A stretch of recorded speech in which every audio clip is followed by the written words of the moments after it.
We're all lying about something. Life is about faking it until you make it. And once you look good enough, people will believe you enough to probably accept you as valuable in life.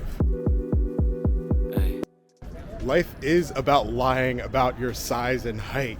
You're trying to portray your most valuable qualities to everyone in your life so people accept you as valuable.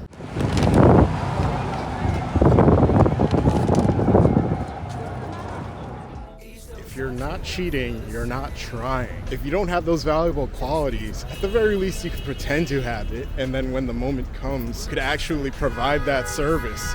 You're gonna be a very trusted asset to that person. That's how you build trust.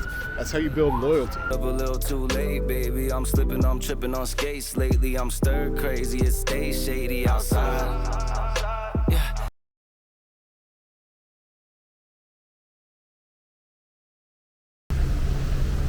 I always think back to that comment that I got where if you travel in your 20s and you're gonna be working at Starbucks in your 40s or 50s. I'm wondering, were those the only options that he had? Just because something is unusual for you, don't mean you gotta bring everyone else down to your low expectations level of thinking. There is a low expectations epidemic. There are people who live lives always traveling, and that's just a normal life for them. Now think about what you were raised to think. What did you grow up experiencing? And consider maybe what things normal are to you are because of what you just grew up on. People often get into the habit of, oh well, I'll just save up and keep on saving until I'm completely fully prepared and I have all my safety nets before I could travel. You know, now's not the time to travel. Now's not the time to do it. I'm gonna save 5 years, 10 years, 15 years. All right, keep doing that. Keep saving up for that trip. Save, save, save, and see if you ever travel in your life. There are 4 seasons in a year, and there are families out there that have a vacation travel for each one of those seasons. You guys will not believe how often people travel. So I don't come around y'all too often, feeling exhausted, baby, I'm off it. Everything changed when I turned it caution. See, I got in this boat and I used to be very annoyed as a New Yorker. You know, New Yorkers never love the tourists that actually travel in New York. But think of how lucky those people are to be able to travel. Think about it. Maybe we're just bitter about them having the motivation and the willingness to travel themselves. You know, they're getting to experience New York and we get to experience New York every day. So maybe we are a little bit bitter about having to see these spectacles and not seeing the appeal that everyone else does. Something to think about. And I hate to bring this up, but I hate hearing this old excuse like, oh, you're doing that thing white people do. Like, I didn't realize that it was a racial matter of treating yourself well. Whenever there was like an occasion where I wanted to go boating or skiing or jet skiing, there would always be this comment of, oh, that's that white people, you know, fill in the blank there.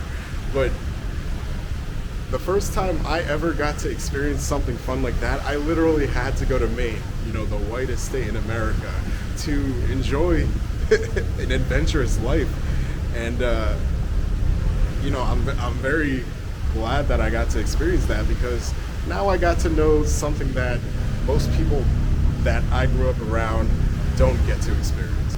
It's not a flex or a brag to struggle in your life. We can't make struggling the norm, you know, and I think media sort of glorifies struggling, and then when you struggle, you sort of idolize not being able to. We can't make it a flex or like this humble brag to struggle, you know, we can't glorify struggling all the time. And if you minimalize, make it like a minimalization in your life that was optional. Don't make it a mandatory minimalization. And people will say you're doing too much. Yes, I want to do too much. I can afford to do so. I could make that possible in my life to do too much.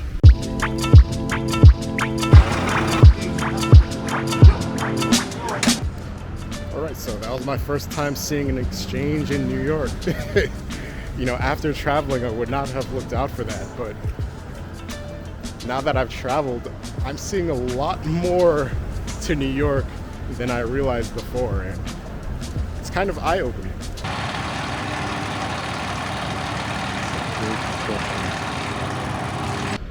I couldn't have put better words to it. Secure destruction you can trust.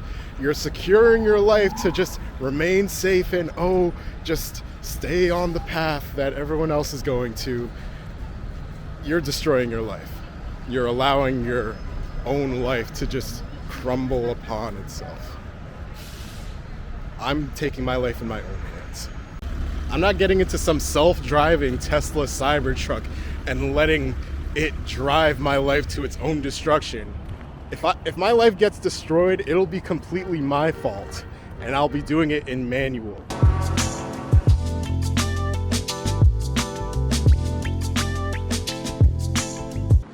A storage unit has never lied about its height. A storage unit has never lied about its size.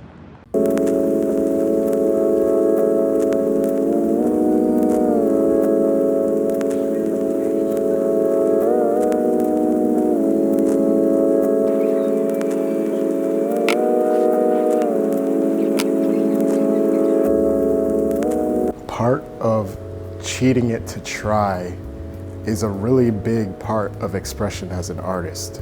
All these artists are putting their best work out, the best version of themselves into physical form.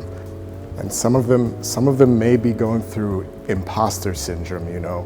They might not actually believe that they're the artist that they portray themselves to be, but at least they're trying. And if you try, people will believe.